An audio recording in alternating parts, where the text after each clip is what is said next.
All set? Yep. All right, here we go.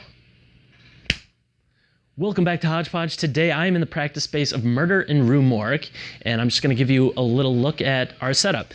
We have a DI into the bass. Every vocal mic is mic'd twice, so we're not intruding on their PA system.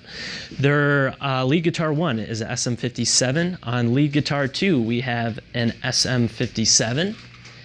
And on drums, we have AKG C1000S as overheads. We have a SM57 on the snare, and we have a SM57 in the kick drum as well.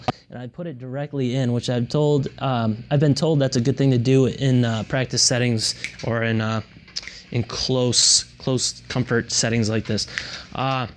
Everything's going into the 16x8 Tascam and this Zoom F4.